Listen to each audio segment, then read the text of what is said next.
Alabama Senator Katie Britt. Senator, first of all, welcome. Well, Ed, thank you so much for having me on, and congratulations on your new show. I really know that appreciate everyone that. is excited to dial in, and I appreciate you bringing the news straight to the people. All right, well, we're going to get you on a lot. I really appreciate that. If Barack Obama was willing to show his ID to vote, how is the SAVE Act racist, as your colleague Schumer says? It is absolutely not. Look, this is yet another example of Democrats being on the wrong side of an 80-20 issue. We saw it with immigration and securing the border. We saw it with boys playing in girls' sports. We're seeing it now with, just actual ridiculousness when it comes to transgender children and allowing mutilization of bodies. It's unbelievable. And this is yet another example of it. Look, I spoke with President Trump this morning, and this is his top priority, ensuring that every American has the opportunity to vote and that they can make sure that the safety and security of that vote is seen through. And this is how we do it. We do it by making sure that we have citizens that are actually the ones that are registering to vote, and that you show that ID so that when you go in to pull your ballot, they know it's you. I mean, Ed, think about this. Yeah. What if you got to the ballot box and asked for that ID, and they said it's already been taken? We don't want people to steal your property. We certainly don't want them to steal your vote. This gives Americans certainty that their elections are free and fair, and it is an 80-20 issue. So I am unsure what Schumer is saying about this, but what I do know is the American people are with us. President Trump is on a mission, and I am really proud of my colleague Mike Lee for continuing to push this. I think he's continuing to build momentum. The American public is helping us bring this to the forefront, and so we got to keep going. Well, we need the American people to speak out against some of the Republicans, too, because if you got that call from the president this morning, and it's his top priority, it's common sense, 80-20, as you say. Why would your colleague Lisa Murkowski, who caucuses with you and the Republicans, Susan Collins, we're putting their faces up there. Mitch McConnell and John Thune have been a little vague about this. What's it going to take to get Republicans on board to make sure it goes through the Senate, too?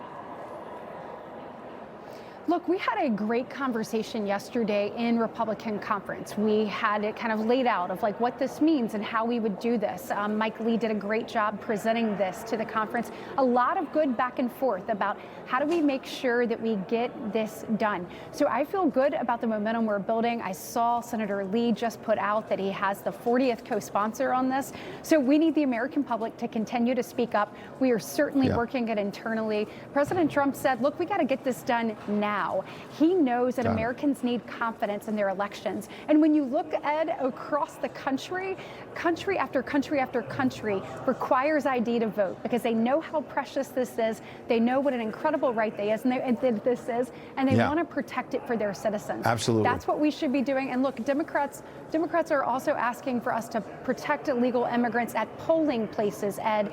If illegal immigrants are not at polling places, why do they need to be protected there? So I think we're starting to expose a lot of their hypocrisy, and we're going to keep going and work to get this done. Absolutely. I got two other real quick ones, one on social media, the other on illegal immigration. You wrote a letter to Meta last week saying you want more safeguards on their platforms. There's a big social media trial out in California. You and others know about this. What do you want from Meta, Instagram, Facebook? Just do the right thing.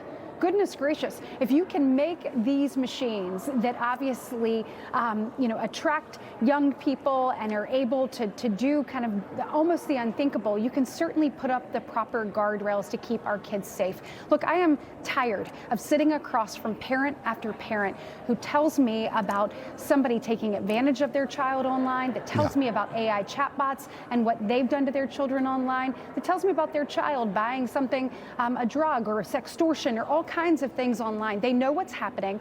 We continually expose that they do, and now they need to actually do something about it. They cannot continue to hide behind a liability shield. At some point, there has to be accountability. We know what's happening to our next generation, and I think it is incumbent upon us as legislators to help push for them to either put the proper guardrails up themselves or us help do that for them. Real quick, in your home state, we're hearing about 2 illegal aliens released into America under Joe Biden. There were millions of them. Just arrested for kidnapping a woman and her 2 kids. And meantime, your Democrat colleagues in the Capitol there, where you are, Senate Russell Building, they're trying to block ICE funding to make sure criminals like this are deported. Yeah. Your final thought. Yeah, that's absolutely insane. We just heard them come out. Look, it's just like 2020 all over again.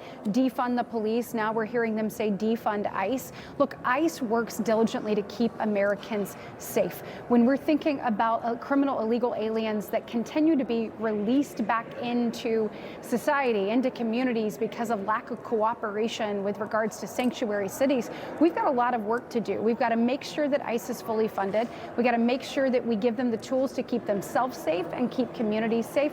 And then we've got to defund and do away with sanctuary cities. So the fact that we have people in this building saying that we don't need to fund Homeland Security is just absolutely ridiculous, because Homeland Security actually keeps Americans safe. Absolutely. We're glad you're calling it out. We had Tuberville on last week. Send a shout out to Auburn. Senator Britt, Good. thank you, and roll Tide. Oh, well then, hey, roll Tide. Yeah, there you go. I got it in there. Senator, thanks. We'll see you soon. Information. Truth is freedom. Is Newsmax. It's real news for real people.